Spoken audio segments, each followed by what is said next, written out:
Hi, this is Courtney, and I am standing now in the Garden of Gethsemane on the Mount of Olives, and you can see the beautiful garden behind me. This is where Jesus surrendered his life to the Father and prayed, Father, not my will, but thy will be done.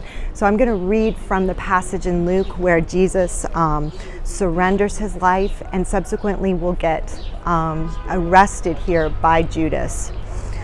So it said, I'm in Luke chapter 22, coming out, he went to the Mount of Olives as he was accustomed, and his disciples also followed him. When he came to the place, he said to them, pray that you may not enter into temptation. And he was withdrawn from there about a stone's throw, and he knelt down and prayed, saying, Father, if it is your will, take this cup away from me. Nevertheless, not my will, but yours be done. Then an angel appeared to him from heaven, strengthening him. And being in agony, he prayed more earnestly. Then his sweat became like great drops of blood falling down to the ground. When he rose up from prayer, he had come to his disciples, and he found them sleeping from sorrow. Then he said to them, why do you sleep? Rise and pray, lest you enter into temptation. And while he was still speaking, behold, a multitude, and who was called Judas, one of the 12, went before him and drew near to Jesus to kiss him. But Jesus said to him, Judas, are you betraying the Son of Man with a kiss?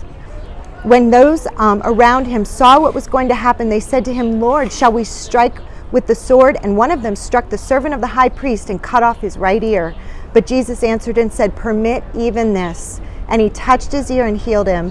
Then Jesus said to the chief priests, captains of the temple, and to the elders who came to him, have you come out again as against a robber with swords and clubs? When I was with you daily in the temple, you did not try to seize me, but this is your hour and the power of darkness.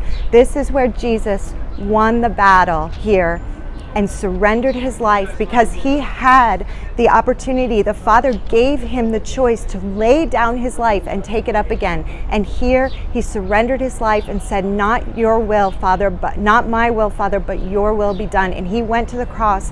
He died for our sins. He was buried. He rose again on the third day. So for any of us who put our faith and trust in Jesus' work on the cross for our sins and resurrection from the dead, then we will be saved. So I pray that you would do that here in this beautiful area in the Garden of Gethsemane here on the Mount of Olives in Jerusalem.